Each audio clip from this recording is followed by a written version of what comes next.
Hello and welcome to part 7 of this little mini-series on the Decans and the planets assigned to the Decans. So it's the subsidiary planet to the sun sign, if you see what I mean. So for example, Sagittarius has Jupiter as its main planet, but each Decan has its own little subsidiary planet. I'm just saying that because we've got Wheel of Fortune coming through here.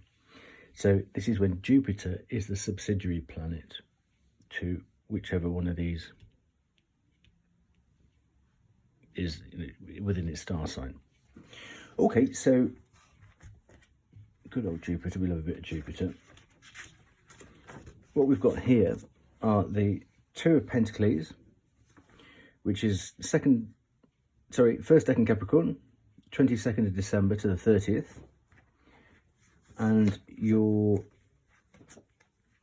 constellation is Sagittarius. That's Sagittarius. So that's the arrow, isn't it? Of Sagittarius. Is it? I think it is. Yeah, it's the actual arrow rather than the bow, isn't it? And then there is the Four of Swords, which is third Decan Libra. That's the 13th to the 22nd of October. And your constellation is Corona. So, just looking at these first two, because this is Capricorn, the main planet is going to be Saturn, with Jupiter as the subsidiary planet. And this is Libra, so it's going to be Venus with Jupiter as a subsidiary planet, if you see what I mean. So there's like a little mishmash of everything going on here. So then what have we got here? We've got the Six of the Wands, which is Leo, which is going to be Sun, with Wheel of Fortune as a subsidiary planet. And this is the 2nd to the 11th of August. Six of the Wands. And your constellation is Crater, which I think that's one. There are two that go together, Corvus and Crater. So there's mythology within Corvus and Crater. Corvus is the crow, and Crater was something else.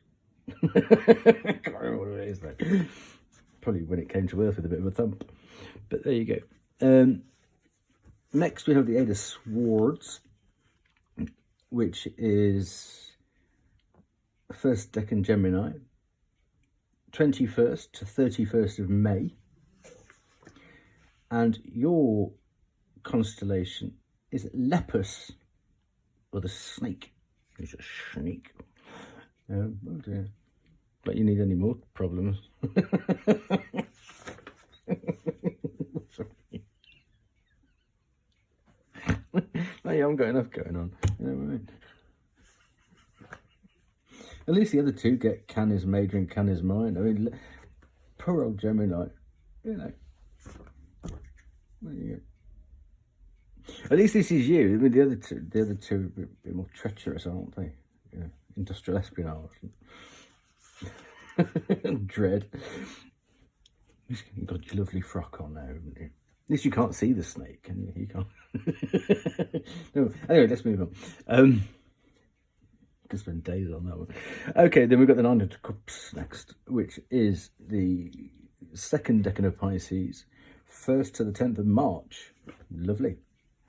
And I can't read that because the lighthouse has just gone out. I think that says Cepheus. Let me just check.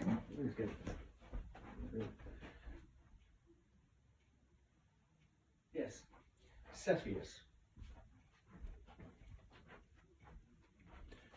There you go. Now, with the others, what I've done is just a little vignette on, if you look at the worst case, no.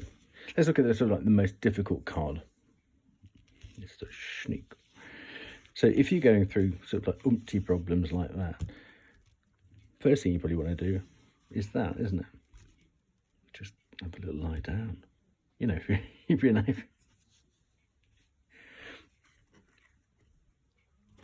And then when you get up, you'll just pick up what you can deal with. And then you'll think, right, once I've done that, I'll take on a little bit more, then I'll be a bit more successful. And then I'll be very happy about it. So if you look at this like the storyline just of these 5 cards, that's one of them anyway. You obviously can mix and match depending on where you are. But if you look at your partner's or your family's natal cards, just see how you fit in with their natal card. And there are other times of year. For example, this is the first Decan Capricorn, so this is your birthday Decan. But then you can have because it's the same Jupiter expansive energy, you can think, well, I've got 4 little other mini Decan birthdays as well. So let's say because they're all obviously around about 10 days each, Decan.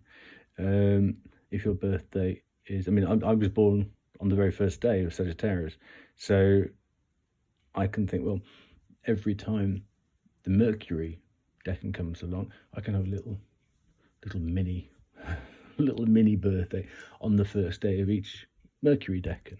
So you can treat yourself to a little bit of, as I say, it's like a tube line, the London Underground tube. You can go the next stop and pop up there, and so pop up the next one. So anyway, so the other thing here is to look at, because there are 4.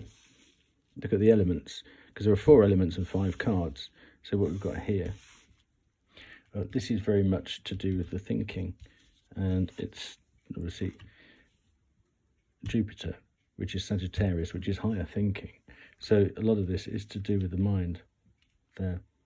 I'm not running around like a lunatic, but it's the higher thinking that goes with Sagittarius, the sort of philosophical side of things. Okay, thanks for playing along, and I've got one more to do, and there is other information which I couldn't remember to carry. I didn't want this to be too scripted, so there is more information in the other posts in this little series. Anyway, take good care. I hope it's been informative. All the best.